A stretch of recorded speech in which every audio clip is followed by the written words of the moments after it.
సూక్ష్మ శరీరం. అనంత ప్రేమ స్వరూపులారా, మానవ దేహంలో పంచ కర్మేంద్రియాలు, పంచ జ్ఞానేంద్రియాలు, వానికి అనుబంధంగా ఉన్న అవయవ వ్యవస్థలు మాత్రమే భౌతిక నేత్రాలకు కనిపిస్తాయి. అయితే దేహమంతటికి, జీవితానికి అత్యంత కీలకమైన అంతఃకరణాలు మాత్రం కంటికి కనిపించవు. వారిని అంతటినీ సంయుక్తంగా సూక్ష్మ శరీరం, మేధస్సు లేక జీవుడు అని అంటారు. ఈ సూక్ష్మ శరీరం మనసు, బుద్ధి, చిత్తం, అహంకారం అనబడే నాలుగింటి సమ్మేళనంతో ఏర్పడి ఉంటుంది.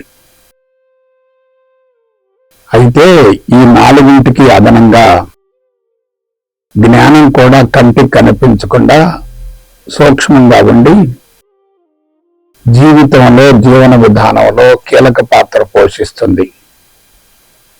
మనసు ఒకవైపు పంచకర్మేంద్రియాలను, మరొక వైపు జ్ఞానేంద్రియాలను నియంత్రిస్తుంది. చిత్తం జన్మ జన్మల సంస్కారాలను భద్రపరచుకొని జీవిత సమాచారాన్ని నిక్షిప్తం చేస్తుంది. సంస్కారాలు పరిణతి చెందినట్లయితే అది జ్ఞానంగా రూపాంతరం చెంది జీవితాన్ని నడిపిస్తుంది. బుద్ధి నిర్ణయాధికారాన్ని కలిగి మనస్సును నియంత్రిస్తుంది. అందువలన మానవ దేహం అంతటిలో సూక్ష్మ శరీరం చాలా కీలకమైనది. అది జీవభావాన్ని కరిగించుకోవటం కోసం స్థూల శరీరాన్ని సృష్టించుకుంటుంది.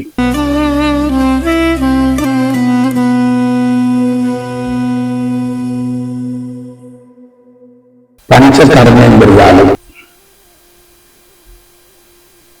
అనంత ప్రేమ స్వరూపులారా,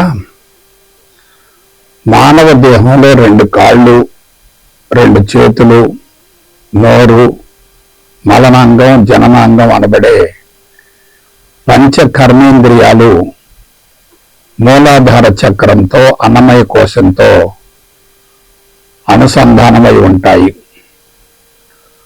నోరు ఆహారాన్ని స్వీకరించడంలో, భాషను వ్యక్తీకరించడంలో ఉపయోగపడితే, చేతులు ఆహారాన్ని నోటికి చేరవేయడంలో, కాళ్ళు ఆహార సముపార్జనలో, మలనాంగం జీర్ణక్రియ పూర్తయిన తర్వాత మిగిలిన వ్యర్థ పదార్థాలను బయటకు విసర్జింపజేయడంలో కీలక పాత్ర పోషిస్తాయి. జననాంగం మాత్రం మూత్ర విసర్జనతో పాటు ప్రత్యుత్పత్తికి, సంతానోత్పత్తికి ఉపయోగపడుతుంది. శరీరం ఎదుగుదలకు, ఆరోగ్యంగా ఉండటానికి, ఫలవంతమైన సంతానాన్ని ప్రకృతికి కానుకగా అందించడానికి ఈ మూలాధార చక్రం అన్ని విధాల కీలక పాత్ర పోషించడమే గాక పంచకర్మేంద్రియాలను నియంత్రిస్తుంది. అంతేగాక భౌతిక ఆరోగ్యాన్ని అందించడంలో ఇవి 5 సంయుక్తంగా సమర్థవంతంగా పనిచేయాలి.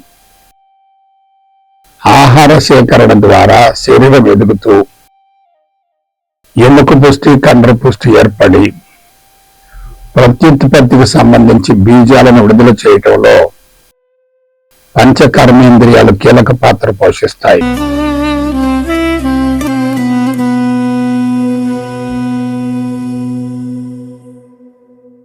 పంచ జ్ఞానేంద్రియాలు. అనంత ప్రేమ స్వరూపులారా, మానవ శరీరంలో, జీవితంలో, జీవన విధానంలో, సమాచార సేకరణలో పంచ జ్ఞానేంద్రియాలు కీలక పాత్ర పోషిస్తాయి. ఇవి అన్నీ స్వాధిష్టాన చక్రం ద్వారా నియంత్రించబడతాయి. అవి 2 కళ్ళు, 2 చెవులు, ముక్కు, చర్మం మరియు నాలుక. ఇవి పంచతత్వాలతో కూడి ఉండి పరిసరాలలో సంభవించే మార్పుల పట్ల నిరంతరం ప్రతిస్పందిస్తూ ఉంటాయి. ముక్కు వాసన తత్వంతో పంచభూతాలలో ఒకటైన భూమికి అనుబంధంగా ఉంటుంది. నాలుక రుచి తత్వంతో జలానికి అనుబంధంగా ఉంటుంది. కళ్ళు దృష్టి తత్వంతో అగ్నికి అనుబంధంగా ఉంటాయి. చర్మం స్పర్శ తత్వంతో వాయువుకు అనుబంధంగా ఉంటుంది.